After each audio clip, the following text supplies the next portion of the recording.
right.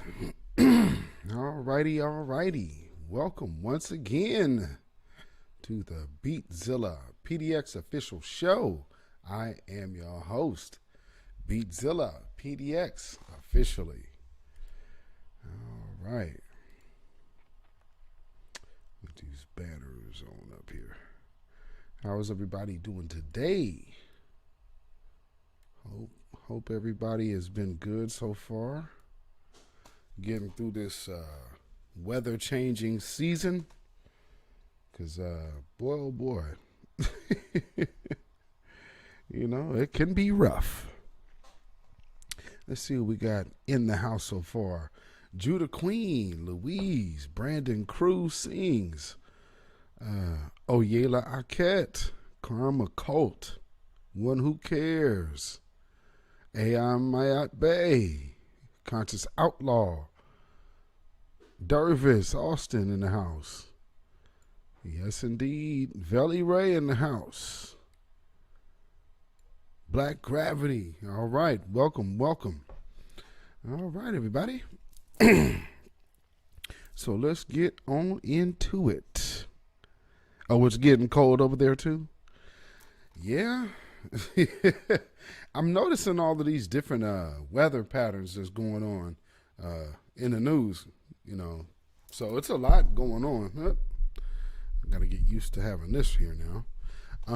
It's a lot going on all around the world, really, weather-wise. So I would be on top of it. There's like volcanoes and people running from lava out there in Spain. It's crazy right now. The earth is speaking, you know. I've always said on this broadcast that the earth does not need any help. Yes, indeed. Desmond Works. Yeah, that cold winter is coming. Yeah, that long, cold winter is coming. So, you know, let me get this on the screen. This is the midweek report right here at the beatzillapdx official show. And we have a story out of California. I seen this yesterday.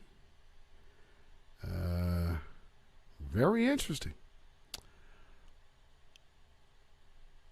Let's see. Did it? Okay,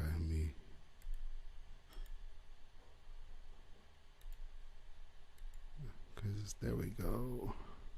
And while I'm getting this video, please like and share, family. Pause that. And if you have not already subscribed to this broadcast, please do so now. And also hit the notification bell so you can get notified every time this broadcast goes live. So, the first story of the day is out of the Bay Area. Let's see. Those underage parties. Accused of buying young teenagers alcohol and encouraging them to get drunk and engage in sexual acts inside her South Bay home. Such a wild story. That woman now behind bars in Idaho, but her arrest comes after several Bay Area teens reported those underage parties to Los Gatos police. KRON 4's Ellis Togamoni live tonight in the studio with the wild claims of at home. Ella. Just disturbing allegations. Completely can't believe what I was reading today, Pam and Jonathan. This investigation continues into what one 14-year-old girl accusing that mom of pressuring her while intoxicated into non-consensual acts with another boy, all while she says she watched. 47-year-old Shannon O'Connor, who also goes by Shannon Bruga, is accused of buying whiskey and vodka for her son and his teenage friends, then luring them to drunken house parties, where oftentimes they were pressured into having sex, and at some point, there are claims that the mother allegedly watched. Teens from Los Gatos High who reported these claims with authorities said that she would reel them in through texts and Snapchat messages between June 2020 and May of this year. Once at her house, they would get so intoxicated to the point that several teens allegedly vomited heavily, somebody broke a finger, and on another occasion, her son and a friend hung on to the back of her SUV while she drove in the school parking lot. The friend fell and was knocked unconscious. Damn. The Santa Clara County District Attorney's Office says that O'Connor would keep these antics away from her husband and came up with alibis for the teens to do the same with their parents. The DA had this to say: "It took a lot of brave children to come forward and untangle this deeply disturbing case. As a parent, I'm shocked. As a DA, I'm determined to hold those adults who endanger children fully accountable to the law and our community." O'Connor is facing 39 criminal counts. It range from endangering or injuring the health of a child to providing alcohol to somebody under 21 and sexual assault. She's going to be extradited from Idaho back to the Bay Area soon. Pam? Well, yep.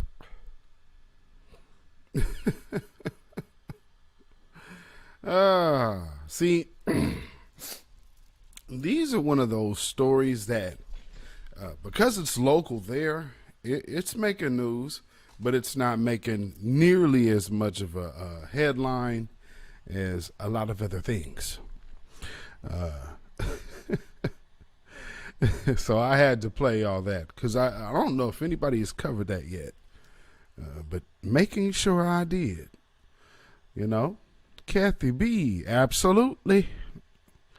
And did they say that woman was 30? Good Lord. Jeez.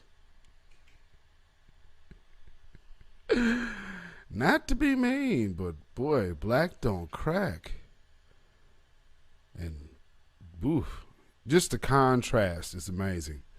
In other news, you know, not that I would ever relish in somebody that was always going off code. Anything bad happened to him. However, you can't help but notice. Why is this? Come on. You can't help but notice, like, a certain, shall we say, curse or so, that goes along with the people who fool with Vlad TV. They always seem to have some kind of legal trouble. And they never put two and two together. They do all of that. I mean, because, you know, we have said that people needed to stop fooling with him. Because, you know, he's a culture vulture. But nonetheless, other people still find reasons to get on his platform and, you know, talk that talk. Viewer One and Tanya Zion, welcome. So, in the tradition of the guests who tend to go on Vlad TV, something that happened, I just saw a clip on Instagram that I guess his last, most recent visit, he was talking about starting his own Netflix. I said, oh, you talking about touching their money? Well, and all of a sudden, this brother has legal trouble. I'm talking about within a week, he's arrested. I mean, it could be a coincidence. It definitely could be. This says, rapper Bootsy Badass arrested, charged after destructive Atlanta concert. And let me show you all this.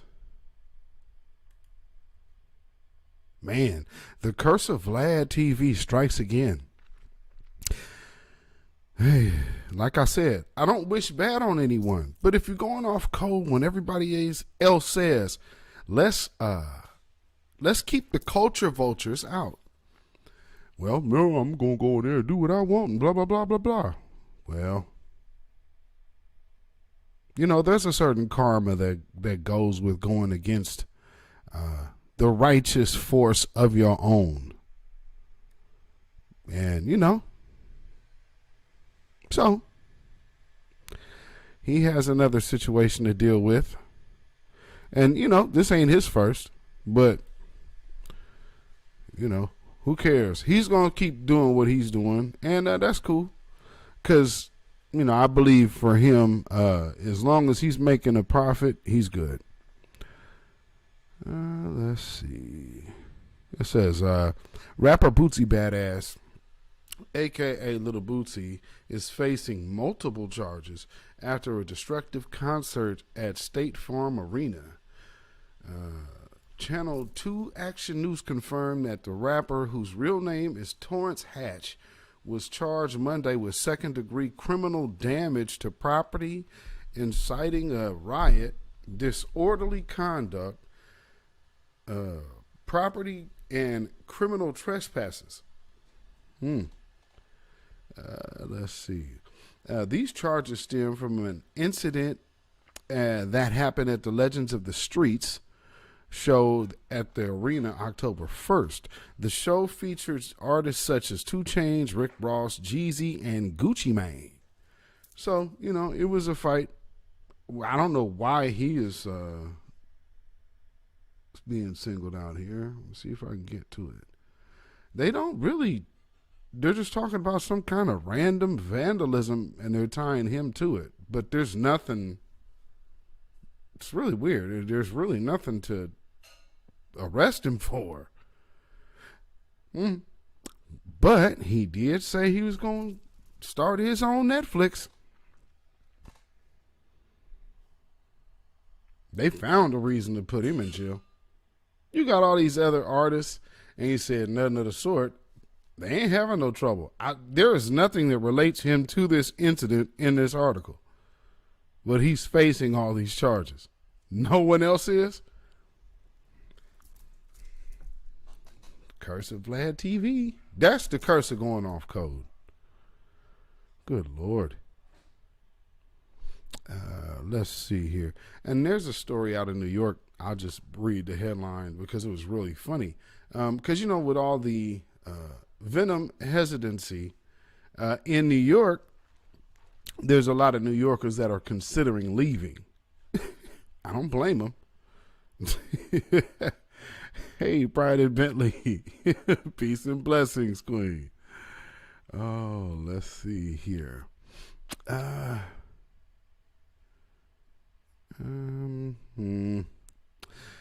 me go to this story here. So, boy, these people here and their foolishness never ceases to amaze me. So, all of that crying they was doing about the protests last year for social justice, and you guys are crying for, what are you going to be upset when you're in trouble and call the police and they don't come now. So what you talking about? But the way they are handling the January 6th domestic terrorists, this says jail violated civil rights of Capitol riot defendant. and there's a few of these that are happening. Like, somehow them being in jail is, you're not supposed to be pampered. These people are nuts. Let me see here. And this is coming from a federal judge. Just showing you how on code some of these people are being. This is Washington, October 13th. A federal judge on Wednesday held top officials at Washington, D.C., Department of Corrections in civil contempt after ruling they violated the civil rights of a U.S. Capitol riot defendant by impeding his access to medical care. Quote, "It is more than just inept and bureaucratic shuffling of papers," unquote, U.S. District Judge Royce Lamberth said. Well, let me tell you something. Do you know how many people sit up in these prisons and these jails that had to sit up here and deal with this pandemic in close quarters without any type of help, and not considering the conditions that they were already living in that no one gave a damn about. So it's interesting to see that now when you have one of these defendants in those same conditions, it's actually a violation of civil rights. Imagine that.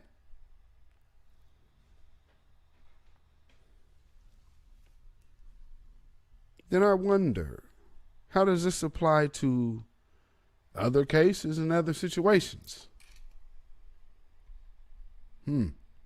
Just interesting to see. So that was just one headline I wanted to touch on real quick. I'm not going into that at all. I wanted to talk about the update on this whole Dave Chappelle wanting to get him canceled thing. So in the melee, on my last broadcast, what was that? Not my live from the car, but so Friday, I had mentioned, what would Netflix do? They've already paid him. So it would not be in their best interest to pull his specials if they could make money off the specials. They've already given him his money. He's done. He's fulfilled his obligation. So it's only hurting Netflix to pull Dave Chappelle. And, you know, just the hypocrisy and what people get so upset about. And this whole canceling thing, we're not canceling Dave Chappelle. You know, first off, produce a comedian of that quality before telling me that, saying that you could, the whole crazy thing about this Dave Chappelle thing is,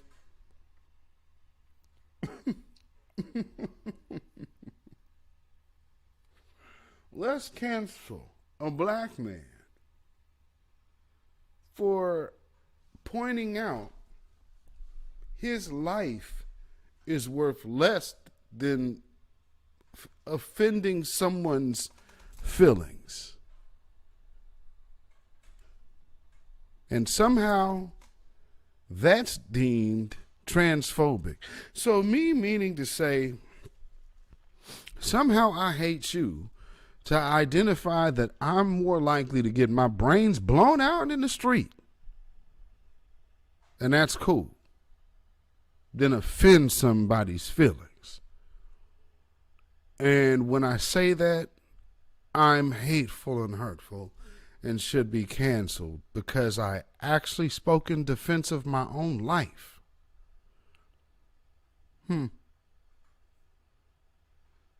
Y'all don't think there's been something set, a precedent set about the lack of value in the lives of black men? That's why there's so much of a gender divide only in our community. You don't hear about Chinese women and Mexican women and this kind of woman. Oh, no. But when it comes to our community, black women, it's never black people. It's either black. See, this is the hypocrisy, and this is how you also know it's game and constructed by design, because when it's black men, it'll be black people. The whole community comes along with black men if it's something positive. But let it be black women. They don't say black people then. It'll be black women. But if it's black men, then it'll be black people. So, let us put our necks out there on the chopping block just to be ridiculed by, there should be a lot more black celebrities coming to Dave Chappelle's defense. You do have some that were willing to stand up and say some things. Not that he needs it, because he's been very savvy in his own dealings anyway. But, ain't this the time to be standing up versus just letting somebody out of our own culture try to come into our house and cancel one of our own? Hell no. This is the block party, brother. You know what I'm saying? Look at the crowd that he hangs around. You want me to cancel somebody that could put dead prayers in the big light. This is a blackballed group. Why? Because they're so pro-black. What did he do? He put them prime time on screen in theaters. There's a lot of people that just really need to shut up. And then not to mention all the other stuff he done did. So, I mean, just to say what he said in defense of his own life, being a black man, we have to understand that's what the problem is. Talking in defense of black life. This isn't, you couldn't make this about hate for trans. Are you kidding? They did that with Genuine when he didn't want to kiss the trans woman out there in the Big Brother UK. Remember that? He's transphobic because he won't kiss him.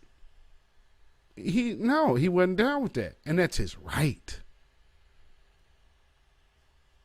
This is where we're at today. You can't defend your own position of your sexuality because someone else wants to infringe on it.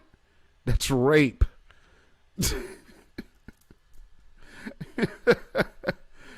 Damn. That's rape. Jeez. Oh, my Lord. But, I'm glad that some people spoke on it. Let me see. Let me pull this video up here. Y'all that are on my Instagram and Twitter, and you should be following me if you're not, on Instagram and Twitter at beatzillapdx, and that's on Twitter and Instagram. Let me get these videos up here, because y'all probably, if y'all follow me on those platforms, you saw Don Lemon's interview with Flame Monroe about, the whole Dave Chappelle thing. And I think Don Lemon was hoping that this would have went that it would have been like an open lane to just bash black men. I don't know why you keep putting Flame in front of a camera to expect that out of Flame. Flame is like a comedian, trans woman version of James Baldwin. So when you hear Flame speaking, it's always going to be black first. Doesn't that make sense? Damon Wayans, yes. For you? Well, see, I have 3 dogs in this fight, so let me start there. I'm black, I am a comedian, and I am transgendered. So I have 3 dogs in this fight, and I want to be fair to each and every one of those platforms. What I heard from Dave Chappelle's latest special was the overpouring of racism that he talked about, because I understand that he's talked about the transgender community, and some of the things were painful to hear, but funny, because as a comedian, that is our safe place. That is where we are the safest on stage, where we should feel like we should be able to say anything. Nina Simone said it best. How can you be an artist and not speak about the times? He says it in socially inappropriate ways that people say is not politically correct, but it's teachable moments. And there was no lies told. Here's the hypocrisy for me, Don. And I love my community, LGBTQ plus IA, and I'm saying it correctly because I am still a comedian first, but I'm going to be respectful tonight to everyone involved, because I have three dogs in this fight. The love of me as a comedian will always be in me, but I can hide that. The transgender person that I identify as will always be in me, but I can hide that. But the black person in me, I can never hide. I hate the fact that we keep skirting around. So here it is, the hypocrisy. Dave Chappelle gave his friend, his friend who was white and transgender, who wanted to be a comedian, an opportunity to open for him. Dave Chappelle is one of the greatest to do it of our time right now. That was a huge opportunity for her. The LGBT community never reached out to give her any opportunity like that. But then they turned and said that he was transphobic, he was homophobic, all the backlash that he received from 2 or 3 episodes ago from specials. And she stood with her friend, the transgender woman, and stood against Dave to say, no, he's not like that. And The LGBTQIA plus community bashed this woman so bad that she jumped off a building and killed herself. Dave was not responsible for that. So who is? Because Flame, we don't here's know. the thing, Flame, I have to say, Donovan. we don't know exactly why she killed herself. But anyway, go on. I'm sorry. Her constitution and my constitution are very different. The backlash at me, I'm not going to do that. But here's the thing. Who we blaming for that? You're not blaming Dave. Dave gave her an opportunity that the community did not give her.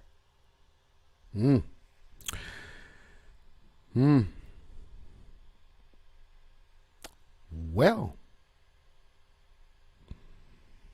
see, now when the truth comes out, look at Don Lemon. Don Lemon was shook. He didn't know what to say. He didn't know what to say. Oh, well, we don't know. We don't know what did.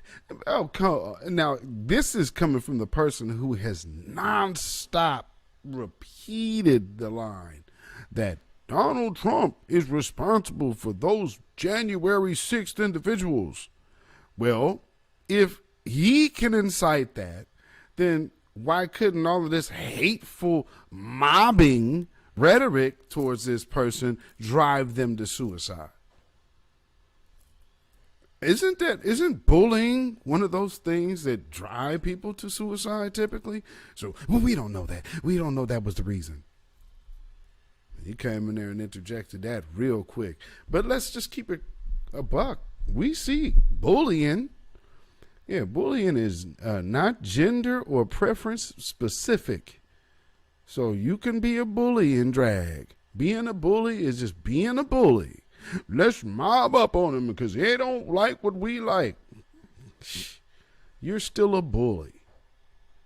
Now you get enough people to tell yourself that you're right in your bullying, then yeah, you'll be able to justify anything in your mind as right. You know, but be going over just tearing up people's lives because of what you think. Do you know how many people make money off these people you want to cancel? There's a whole system of business around them. So you trying to stop money in this day and age? It's so amazing that it always comes from that liberal camp. And now you got somebody who's literally in the White House with the same mentality.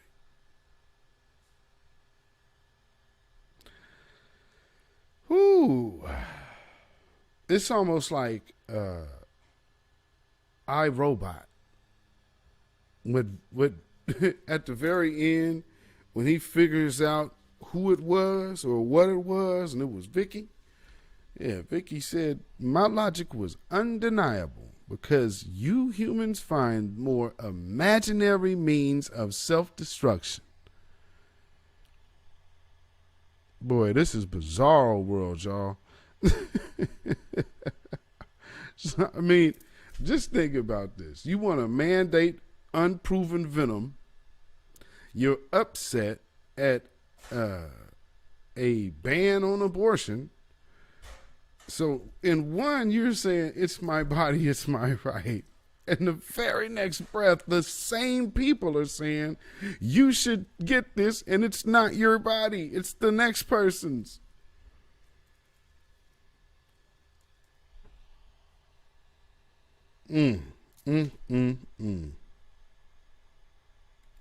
Well,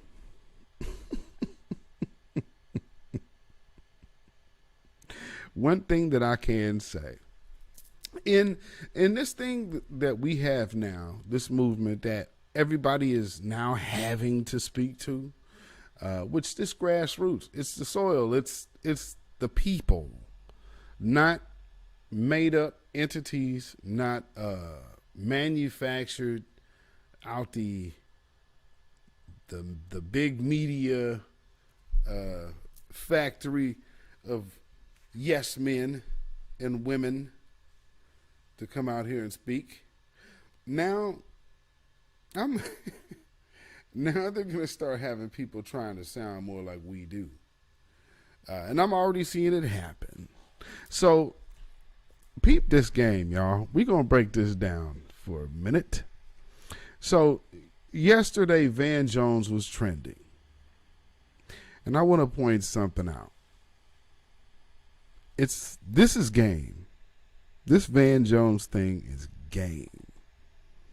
Okay, we never could look to Van Jones to be some real like powerhouse black man. You know what I'm saying? So we knew he has no footing to make any, nothing happen over here. Nonetheless, he still got that money from Elon Musk, right? That's Elon Musk. One of them rich dudes gave him that $100 million. Did he cry again? Well, see, now they're on his top because it's almost like this artificial backdoor way of making other entities still made by big media credible while trying to ignore new black media who is credible and who is proven that. So check this out. I'm gonna play this, then I'm gonna play this other part, and I might come back to this video again. But I'm gonna play this sister that now on MSNBC. Obviously, she must be the new face that they are going to push while pushing Joy Reid out.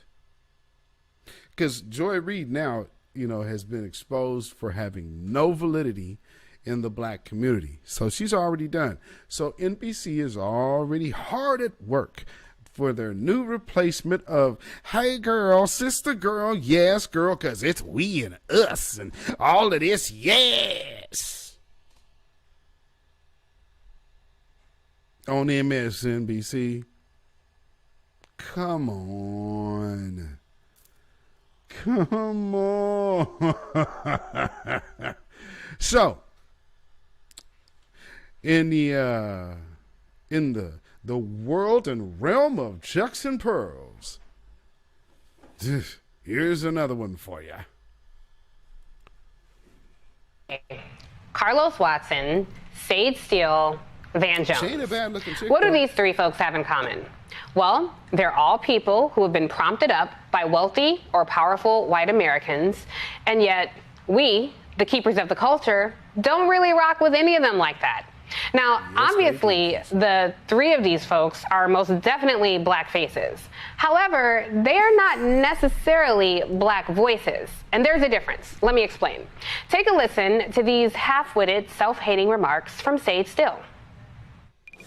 Barack Obama chose black and he's biracial. I'm like, well, congratulations to the president. That's his thing. I think that's fascinating considering his black dad was nowhere to be found, but his white mom and grandma raised him. But hey, you do you. What? So that is undoubtedly a black face, whether or not she knows it, but it is most definitely not a black voice. Yet I'm sure someone is giving themselves a big diversity pat on the back by having that modern day minstrel show, Sage Steppin' Fetchit, on the airwaves spewing her continued nonsense. Now let's listen to Jeff Bezos's black friend, Van Jones, after a Donald Trump speech. He became president of the United States in that moment. Okay. Now, let's be clear. Van and Carlos are far from being sage, but there's certainly something to be said about wealthy and powerful white people elevating certain voices over others.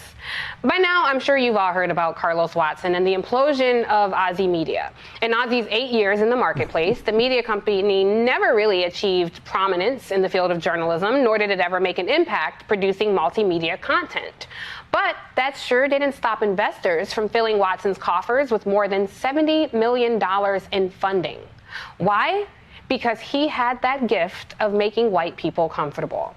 Now, for those of us who don't prioritize their feelings over our actual equality, funding for our platforms is far less available. In 2017, venture capital investment reached just over $84 billion. Now, that's a height not seen since the dot-com bubble of the early 2000s. But practically none of that money went to startups run by people of color. A majority of funds went to college-educated white male founders. And of course, it's the wealthy white folks who are writing the checks. Studies have found that white people make up more than 70% of venture capitalists, while 25.2% are Asian, only 1.7% are Black, and just 1.3% are Latino. Now, in 2016, discrimination and bias in favor of companies run by white men caused the U.S. to lose out on over 1.1 million minority-owned businesses and forfeit more than 9 million potential job opportunities. So, a word of advice to the landscape of the rich and powerful. Perhaps instead of investing in people of color who make you comfortable, you may want to give a second look to those of us who make you uncomfortable. After all, we've been uncomfortable for a mighty long time, and we are actually the ones who likely rock with the communities you're trying to reach. This is why there's such credo in spaces we create ourselves. Credibility is crucial, and doing all things for the culture is key. So while some of you keep raining $100 million on people not invited to the cookout, you're starting to look more like the villains in Get Out. During the unrest the past few years, I heard from many CEOs and others in leadership positions say with confidence that they've had really honest conversations with their Black employees. And let me just tell you, no, you didn't. You had a meeting, and perhaps there was likely some candor in the remarks, but do understand there was a meeting after the meeting, and that's where the honest dialogue took place. And for many, being a part of this cultural shift is all well and good until we start to talk about a power shift where we're not asking to be hired, but we're the ones doing the hiring. And if that makes you uncomfortable, but this does not. Barack Obama chose Black and he's biracial. I'm like, well, congratulations to the president. I think that's fascinating considering his Black dad was nowhere to be found, but his white mom and grandma raised him. You should ask yourself why. Tiffany Cross. So, now did y'all peep the we talk in there, in the spaces that we create? Well, what space would that be while she's on MSNBC? What is she talking about?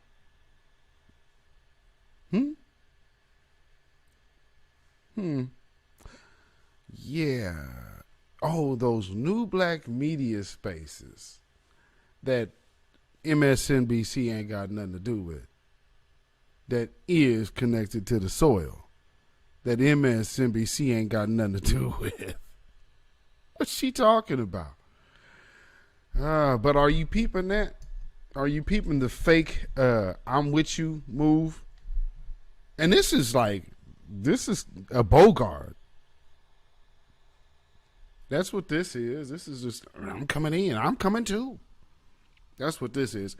Like Big Josh skits. I'm coming too. Because we? No.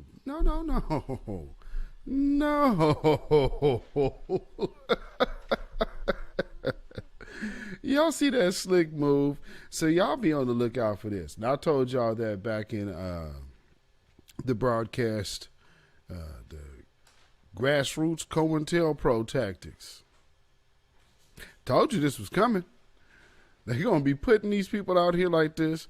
We and us. And stop it. Stop. Y'all's been watching our talking points. Absolutely. New Black Media 101. Absolutely. We, and then you just try to kind of mosey your way into the conference. The spaces that we create for the culture. Cut it out. Anyway, that's one of the new people they're putting out there while using Van Jones as they needed a liberal coon sacrifice, and it looks like Van Jones is it. And for all intents and purposes, he got $100 million for it. So at the end of the day, he can completely be the whipping boy. So so for those Democrats who are maybe deciding that they will not step out and vote because this debacle is just too much. So, she knew eye candy, that's all. Yeah. Well, that's what lets me know something is up, because they don't like having pretty girls around. So that they got a pretty younger one, that lets you know that there's a hustle at play, because they don't much care for having pretty black women competition. You know what I'm saying? They don't care for that. If that was the case, Sean Gable would be on like big news.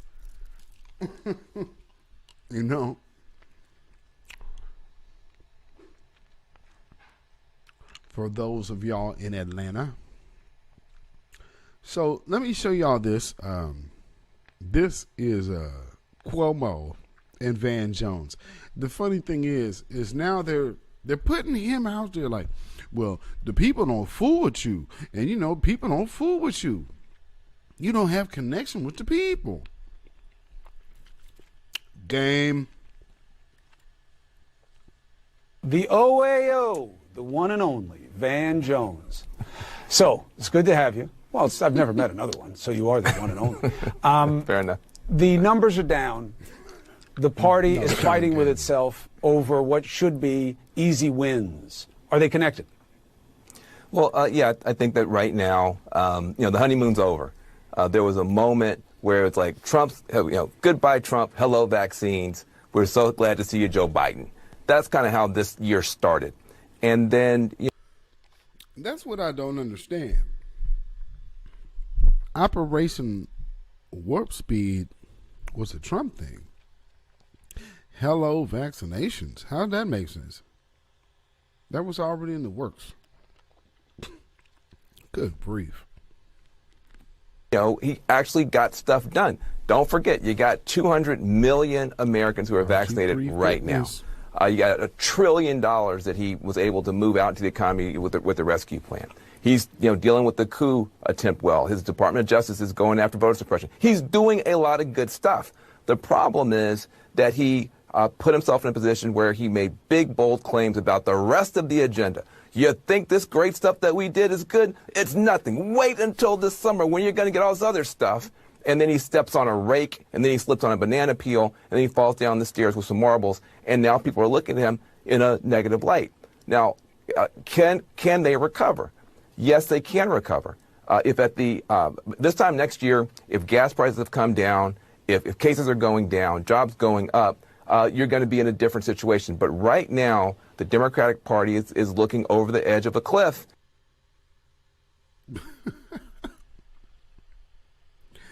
It's way over the cliff. It ain't coming back. This is done.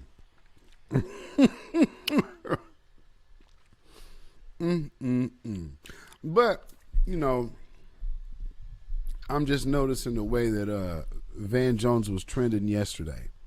So basically, they're using him as this person who has no connection with the black community.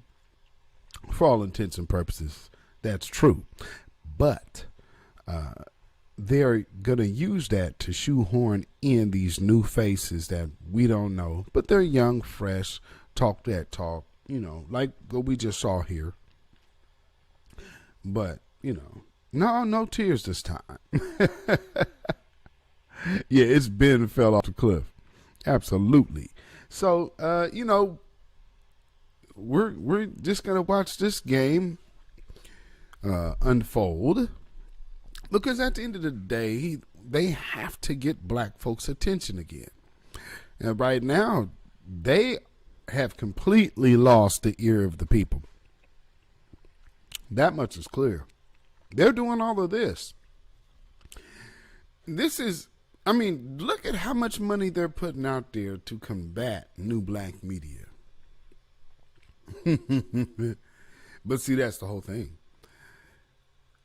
New black media is more than just the people on this end of a camera or this end of a podcast. It's everyone in the community moving as one.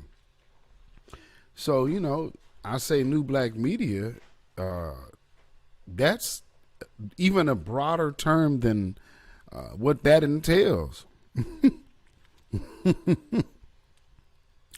And they don't know what to do with it. But you do see now that they are changing verbiage very quickly. Very quickly. And they're smart too. But again, because we've been here. See, when you ignore something over here so much that's been shadow banned, people's channels been taken down. These are people that won't go away because the people won't let them go away. You can't fool with that. You cannot fool with that. Shawana Stevens, yes indeed. So, you know, it's a cool thing to see. This is the power of a unified voice, y'all. I hope y'all see them. They are putting millions into combating this thing. Them sun blockers always changing the rules. Yeah, blocking out the sun is hella wicked. Hella wicked. Let me see. So y'all know all of this stuff going on around these Kyrie Irving thing. Think about this. It makes sense for you to lose your job because of your belief.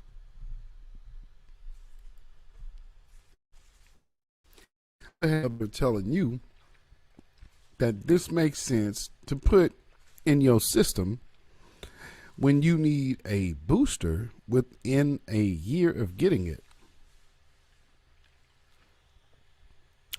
And in some places, there these borders that are opening up, they're not just making you have the stupid 19 venom, but they are saying you need all of these CDC or whatever World Health Organization jabs to travel internationally. Boy, this New World Order thing is coming to fruition. And when you have money and power, connections, and the like, you can control things. You see them controlling it.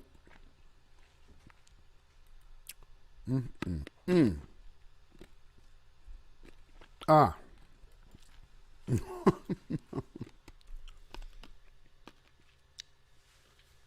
Excuse me, y'all. Had to get me a Ricola. Now, there's something I want y'all to see. Well, I'll warn you.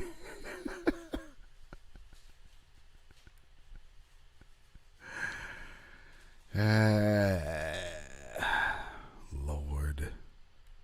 Yeah, before I get to the Kyrie Irving, let me share my screen.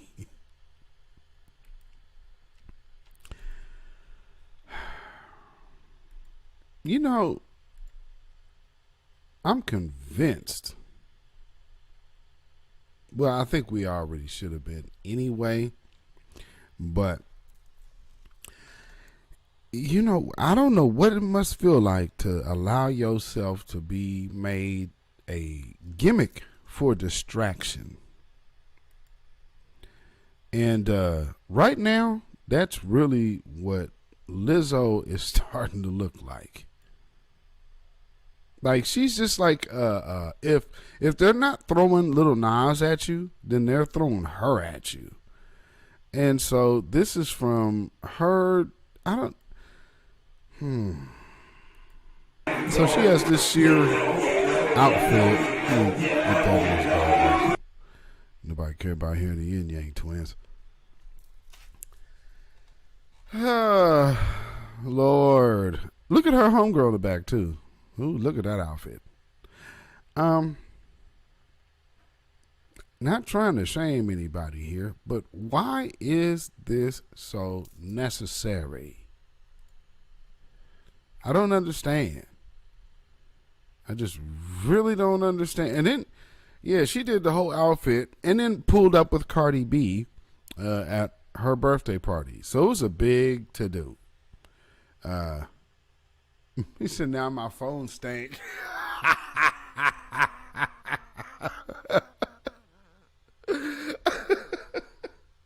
So anyway, you know, yeah, she needed to make herself a spectacle once again with a see-through outfit. You know, props to confidence, but really, what are we doing in 2021? We got, I mean, do we just have we won't come out with any normalcy anymore? It all has to be a clown show. Everything has to be a clown show. Jeez. And then we talking about step and fetch it. Well, y'all can't sit up here and look at Sage Steele alone. You got to also look at these other gimmicks, these JJ, I'm always willing to buck my eyes and say down on my type of people. You know, that ain't cool. That ain't cool at all. Like I said, so not trying to be on some shaming issue. So, you know, hey, more power to you. I just don't understand why that is necessary. And she's supposed to be a role model for what though? Because see, she does things like this and then she gets shamed, she cries about it, and then turns around and talks about how confident she is. That's confusion. That is confusion. That's not one way or the other. That's everywhere and nowhere at the same time. You know what I mean? But, no, didn't mean to do that. Let me get that off of there. So, while I'm talking, getting this up, please like and share this broadcast. Let me get this up here for y'all. The way they doing Kyrie Irving is just insane. And they're making him the face of like they do for all of black folks. So now it's resistance or was it hesitance? Pretty soon it's just going to be called resistance because that's what it is. Let's see. Okay, so let me share this for you. This is Yahoo Sports.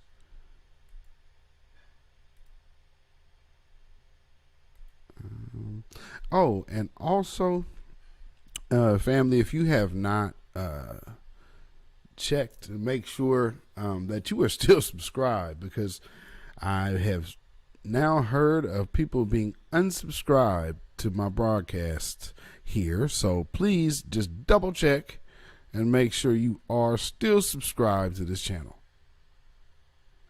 So, you know, everybody's up in arms because Kyrie Irving is not being a good little slave, you know, and because he's not. See, when they want you to shut up and dribble, then that's cool. But now that they want you to influence people to do something that they want done, well, this is what you get. You get out there and do this, or we're going to take your money. Wow. All of that money just not to be free. How does that feel?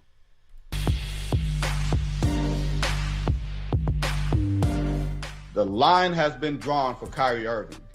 Either accept a vaccination or he will not be allowed to be a part-time player for the Brooklyn Nets.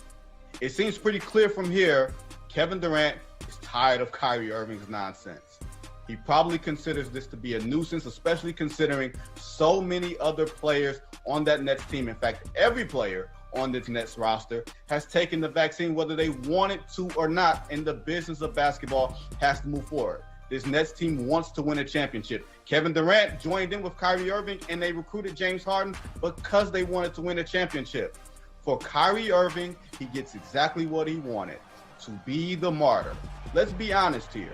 Kyrie Irving, even if he takes the vaccine, will wind up being a martyr to the group who says that Kyrie Irving is goated and Kyrie Irving is an independent thinker and you can't control Kyrie Irving, which gives him everything that he wants. All the attention, all the drama, regardless of this outcome. Very interesting But point. Sean Marks, of course, he wants to be seen as the guy that's in charge, and he will say that it's he and owner Joe Tsai who made this decision, even though Joe Tsai flexed his muscles by being able to allow Kyrie Irving to practice at the team's practice facility without necessarily being cleared to play in games. James Harden is the guy without a ring here. He's the guy who's not like Kevin Durant, who's not like Kyrie Irving. He wants to win a championship, and he also wants to stay in Brooklyn, but also wants to stay under circumstances that are advantageous for him. This drama does not do that. And although we've heard so much about Kevin Durant's support of Kyrie Irving, there are other players in that locker room. A lot of veterans who have come to Brooklyn because they wanted to win a championship. Players? LaMarcus Exactly. Aldridge came out of retirement because We he don't wanted know to win a championship with this team. You who cannot win out a of those championship players with a part-time player who's being so separated from the rest of the franchise, who cannot basically bond with his teammates because of the NBA's stringent rules concerning unvaccinated players. Steve Nash knows this full hand. He has so many near misses as a player, and he thought that this was going to be his best chance as a coach, along with this superstar group of players, including Kyrie Irving. They left the door open. They said that he'll still get paid for the road games that he will not be participating in, but he won't be getting paid for the home games. They still want him there. They're still holding the door open for him. But best believe that they're thinking about the possibilities of trading him, considering the fact that he has a player option after this year where he can pretty much opt out and they will not be able to replicate his salary, considering that they are over the cap. In other words, folks, this ain't quite over. Wow. Something that was noticeable in that is the whole control factor. See, again, he can't be controlled. So there ain't no freedom there. That's a bunch of rich individuals that cannot be independent thinkers. They have to take what they got to take. Oh, thank you. Yes, we are over 400. We are over 400. Thank you. Yes, indeed. We finally made 400. So, yes, we are still growing, growing. And hopefully everybody has been enjoying the content and plan to keep it going. So y'all see, they are on Kyrie's top. And really, it's all about making black men that, like him, making a stand for himself, feel some kind of way as if it should not be. You know, and he is well within his right not to fool with that. You know what I mean? But they just try to give him hell. Like, man, you got to take this back. I wouldn't. This is how I see it. There should have been more resistance from the players. We've seen whole lockouts, haven't we? Now all of a sudden it's about winning a championship. Him taking that doesn't give him guarantee of that. Anything can happen in the season. And not only that, he still has life after basketball. So if he forecasts his own life a certain way, he should be free to do so. You know, and then the business of basketball and this. That is not the business of basketball. That's the business of oppression and the business of control and the business of big pharma, but not the business of basketball.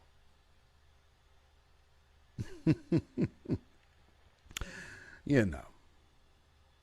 And, you know, look at these airlines. You got these airlines just canceling flights left and right. Now the CEO, I think, of Southwest, now he's saying he's not going to fire employees that aren't vaccinated. That's what I'm reading. Let me see. Oh, and right up the way from us, Boeing is about to put a mandate in. Yes. Boeing, the airline that, well, not airline, they manufacture planes, of course. So you should see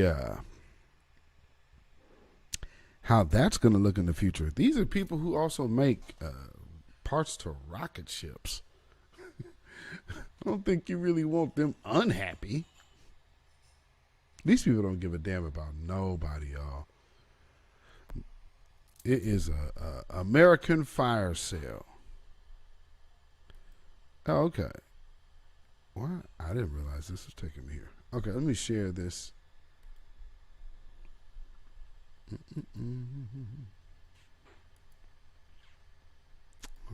Just 1 second. Go.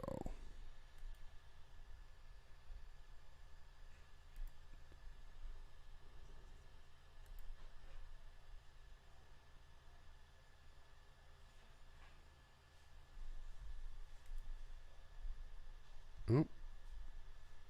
You know what? I didn't put that on the screen. Let me get this on the screen for y'all. There we go. Texas-based airlines American and Southwest said Tuesday they would comply with U.S. President Joe Biden's vaccine mandate for their employees, rebuffing Governor Greg Abbott's order barring any vaccine mandates in the state. The two airlines said the federal mandate supersedes Abbott's order and have asked all their U.S.-based employees to submit vaccination proof by November 24th. Southwest said it would be expected to comply as a federal contractor, while American said Abbott's order would not change anything for the company. Vaccine mandates have become a flashpoint in U.S. politics, with critics calling them unconstitutional and authoritarian. 6 United Airlines employees have filed a lawsuit claiming that workers who sought vaccine exemptions were subjected to intrusive inquiries about their medical conditions or religion, including requiring letters from pastors. The federal court issued an order on Tuesday temporarily restraining United from placing any employee who receives vaccine exemptions on unpaid leave and denying any late exemption requests. Abbott has said the Biden administration was, quote, bullying many private entities into vaccine mandates, causing workforce disruptions. In its response, the White House said Tuesday that Abbott's order was out of step with businesses in the state and that the governor's decision was motivated by politics, not science.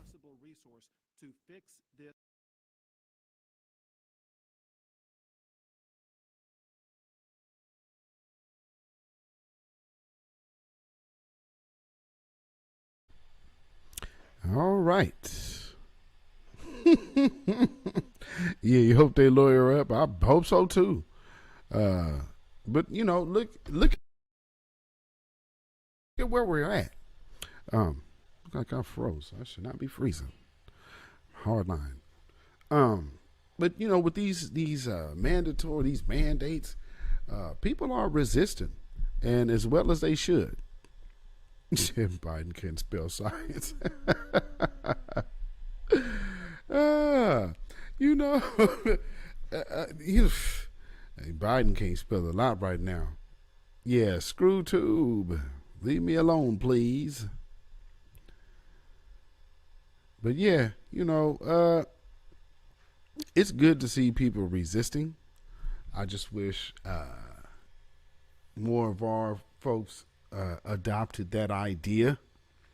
Just at least, if you're going to go with what they say, at least be in a position of where you have heard multiple sides of an argument right now, you're just hearing, imagine a election where you only hear one candidate. That's basically what they are making sure you get. And again, like Queen Amadai always says, and, you know, they silenced a president on social media, a sitting president. I don't think anybody understands the magnitude of that. You know, that's huge. That means censorship is in full effect. And they showed you by hitting the number one, chief of staff. So, you know, marching to their own beat. Absolutely. And we are going to start seeing more and more, what should I say? I guess the word I'm looking for is resistance. We'll start seeing more resistance, which is going to be really interesting. Let me see. I want to show you this other thing. Hopefully this has the video attached. It does. Okay.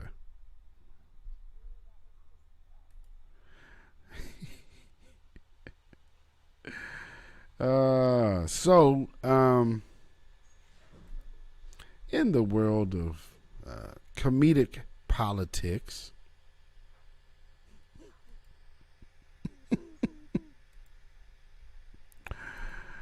oh boy, it is so funny.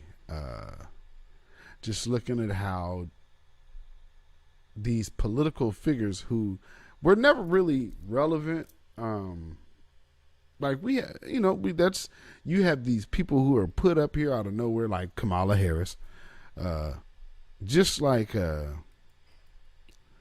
this woman here. You remember Sarah Palin? Kamala Harris is not a rising star. See, this whole move to try to put her in position to be president is failing miserably. So let's hear what old Sarah Palin has to say. Ooh, that was just painful. I caption that when memes come true. You know, I have to hand it to the kids, though, the students who are standing there, sitting there listening to, because the kids, you know, they're so candid if they're allowed to speak their thoughts. You know what they're thinking. They're looking at her thinking, why are you so awkward? Because that's probably the most awkward presentation that I've ever seen. I believe those were child actors. We have some reporting on that. I'm not kidding, Governor. I believe they may have been child actors, not even real kids. But it is clear that she's... This gets better and better as the hours go by. I mean, she needs help. She's not done a great job with her border assignment, clearly. She pretty much got out of Dodge after Afghanistan. So she's looking for stuff to do. Can't find anything good to tackle here on this green earth. So, you know, she's got to go to a galaxy far, far away. Yeah, you know, those clips really are painful to watch. And this is a tough interview to do because I have some people in the studio who are laughing so hard that they're kind of getting me off track right now because they saw the clip. But yeah, awkward videos that were presented, but at least the media didn't, you know, hide that one. You guys at least found it and ran it. But same with President Biden's videos, watching him try to speak and read the teleprompter. I get cold sweat. It's difficult for me to watch. I think in his case, it's elder abuse where they trot him on out there and expect him to be articulate about anything. It's tough to watch. Well, he's delegating everything. First, he sends Kamala down to Central America. That didn't work. And now he's sending his AG, his DHS secretary, his Secretary of State. He's sending all of his cabinet down to Mexico to figure that out because Kamala's basically like, she is washed her hands Minnesota. of it. I don't know what's going to happen. It's only going to get worse. But it's interesting that today Hillary popped out of the woodwork to remind us that, you know what, she's still here. Watch. Any interest at all in getting back into the game of politics? I will never be out of the game of politics. I'm not going to be running for anything. Did but you hear what I she said? really feel, Amy, and I know George was interviewing Adam Schiff before, I really feel like our democracy is at stake, and there's many reasons for that. I really am worried about what's happening at home and around the world. So I'm never going to get out of, being involved, worried, and. Okay. Now remember what I keep saying, who runs the DNC? So the question is, are you going to return to politics or anything like that? And, well, I've never left politics. She gonna tell you straight up, oh, I ain't never left. I keep telling y'all, she is the queen of the DNC. And then the mouthpiece for that other group that I keep putting on the screen, you best believe it. And hopefully trying to help in some way. She's never going to get out of politics. That sounds like a threat. No, that's just telling you what she's been up to. This seems to be a day where lots of the old has-beens are being trotted out to give some comments. That's kind of ironic today. You know what? Let me address, though, the good point you were making about Kamala being sent to the border but not doing a doggone thing. I don't know, she didn't show up in the right place anyway. But then the President Biden now sending the rest of the team down to the border trying to figure it out. What's to figure out, Jesse? Exactly. What is to figure out? Trump had the answer. Any reasonable, common sense, constitutional conservative has the answer. And that's you build the wall, you pay attention to what's going on at the border, and you go from there. What is so difficult about that? What am I missing? It's not difficult, and he's making it difficult, and that's the problem. And I think the fact that Hillary's popping up and saying, hey, America, I'm still here, signals that a lot of folks inside the Democrat Party know that Joe's going to be a one-termer. They know Kamala's plotting to be the nominee. No one thinks Kamala can win again in 2024. So Hillary's like saying, I'm still here. Don't forget about me. I got more votes in the popular vote than Donald Trump. Hey, guys. Wouldn't surprise me. I wouldn't bet against that at all, that Hillary jumps back in there. And remember what happened to Kamala during the primary. She didn't go anywhere. You know, that even the Democrats within her own party, they weren't going to nominate her. They weren't elevating her into any kind of position. That broken clock. I think she checked a lot of boxes for the need there on the ticket, and that's why she is there today. She sure did, and I think she should focus on solving problems here on Earth before she starts focusing on outer space. Thank you so much, Governor Palin. Always. Cannot really.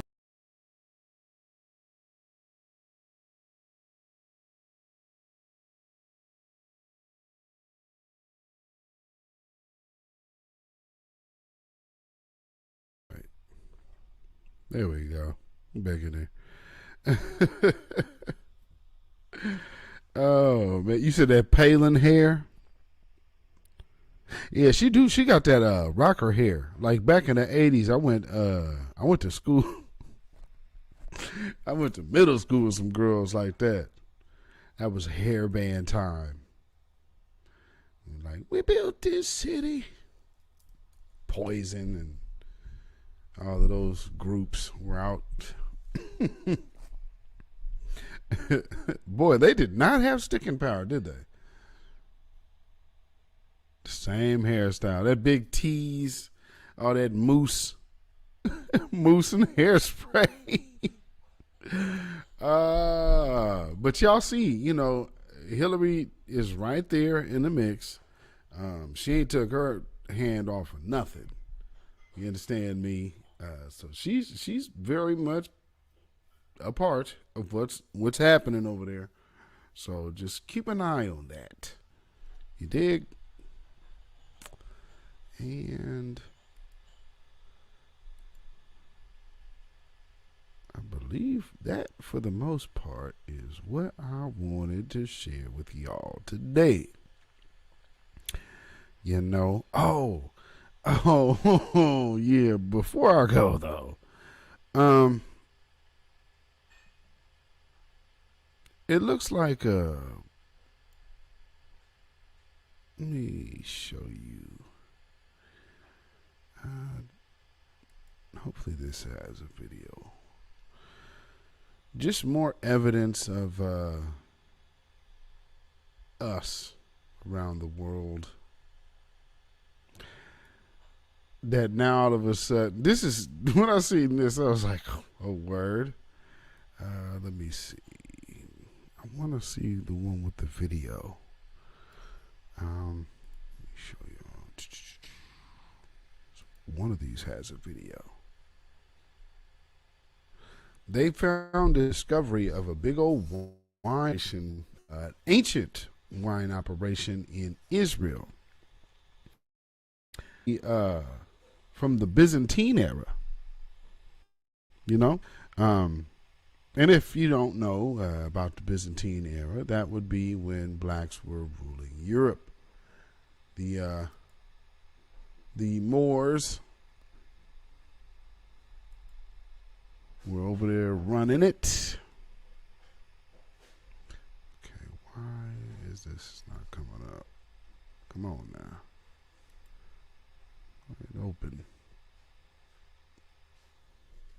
I'm trying to get this window to open, but this they discovered this big old wine making facility, and you know, when you hear Byzantine, oftentimes they just throw that name out there because the average person is not knowing. Boy, the internet. You know, everything else is moving faster except for this particular window right here. I'm sitting up here literally waiting for this thing to come up. Thank you. Finally. Guess they don't want y'all to get this information. Oh, well. Let's play this. So check this out.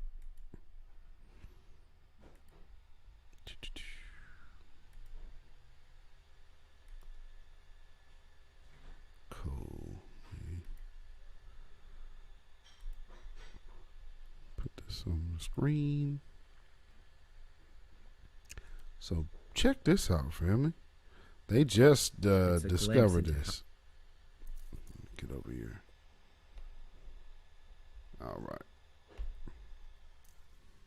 An ancient wine factory the size of a football field has been uncovered in Israel. It's a glimpse into how the drink was made some 1,500 years ago. The stone structures are well preserved, from the platform where grapes were piled up to the grape-stomping floor and collection basins. John Seligman is one of the excavation directors, and he says the sheer scale of the factory is astounding. The big deal is the size of this complex, and also the fact that it's all clustered together to create one sort of whole unit.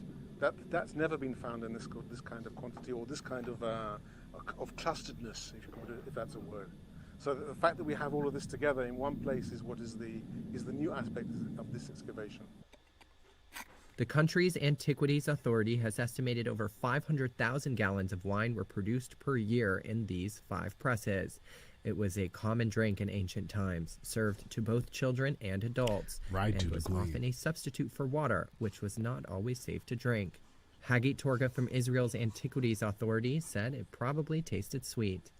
The taste of Europeans at that period was a sweet wine, because a lot of times in order to prevent from getting sick from the water, you pour wine into the water, and then even babies and small children drank water with wine, and the sweet taste of the wine sweetens the water, and it was a real hit during the Byzantine period. Dozens of wine jugs were also found. They were known as Gaza jars after the nearby port where they were exported and could hold nearly 7 gallons. The jars have been found across Europe, evidence that the wine was in high demand. Not surprising. I mean, you know, because we were also responsible for the distilling of whiskey. So, not surprising at all. The one thing they're not really saying, though, that those folks that built that were black. There were not white folks in the Byzantine. You know what I'm saying? So, yes. Definitely understand, folks, that is y'all. Our ancestors built that because our ancestors were living there and had full reign of that area and then some. Istanbul, Turkey, the list goes on. Those are places of the world that, I think some might look and say, hey, we wouldn't be so bad off with them over here. And then there's others that be like, well, we don't want to make these other folks mad.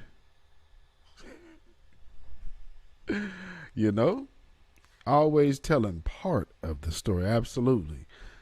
So at least we could see, because we could sift through their bones and, again, watch what we have. I mean, just more physical evidence of our existence, of a higher architectural and mathematical mind. Building something that they are now like, man, it's crazy to see something right. Yeah. It would make sense about the people to which you speak of. That's what they do. It's what they still do. Salt of the earth. So, that is about it. And hopefully one day, we can fully get back into knowing our history and securing our future against this wicked system and these wicked powers that shouldn't be. The world is ours. Absolutely. And it's balance. But one thing in a time of, when you look at universal time scale, a day can seem like forever. But, like they say, joy come in the morning, because Babylon is fallen. Babylon is fallen. Let it fall and let us rise. Yes, indeedy. Mr. Black Realms. Yes, indeed. Welcome. And we are about out of here, y'all. Y'all can follow me on Instagram at beatzillapdx and Twitter, beatzillapdx, and on Facebook, beatzillapdx, and on Melanated People, Michael Beatzilla Whitmore. And then, of course, you can email me at ourrealtruth@gmail.com. That's ourrealtruth@gmail.com. So, yes, if you are just now tuning in, you can most definitely catch the replay. I'm going to try to do the podcast tomorrow. And then, of course, Friday we'll be back for the weekly wrap-up. And I wanted to make sure, hopefully my sound is good, because I wanted to make sure I get my mic back. So got the new stand. So this helps. Take away the clutter. So anyway, you can also donate to this broadcast by way of CashApp. You can CashApp $beatzillapdx. That's CashApp $beatzillapdx. And I hope y'all have a restful and blessed evening. And for all people who donate to this broadcast, and for all of you followers, subscribers, and likers, peace, power, blessings, and protection be over you. Listening at work. Good. Yes, indeed. So, with that, let's see here. Y'all have a blessed one. And make sure you tune in Friday for your weekly wrap up. And, just stay posted. And make sure you hit that all button so you do get notifications if I go live, especially on the fly, like I did Monday. So, I was just right there like, okay, just went ahead and had the opportunity to do it. So now we can go live mobile. So, it's all good. So that's one thing. Shout out to YouTube. Go ahead and get my super chat cracking. That'd be even better. But until then, shalom, y'all. When you know who Satan is, Yes, sir. you don't have to kill him. No. The stone of truth. See, that's what you throw. Right. Allah says, had we wished to take a pastime from before us, surely we would have done it. Nay, we cast truth at falsehood till we knock out its brains. Every one of you that knows the truth, stand up and tell it from the mountaintop. Black people can't take it no more. So wherever you are on the job, in the factory, I don't care where you are. If you know the truth, stand up on the truth and tell Satan, who the hell are you to try and pick my friends? Farrakhan is God's man, and you are from the enemy of God. So to hell with you. Stand up on it like a man.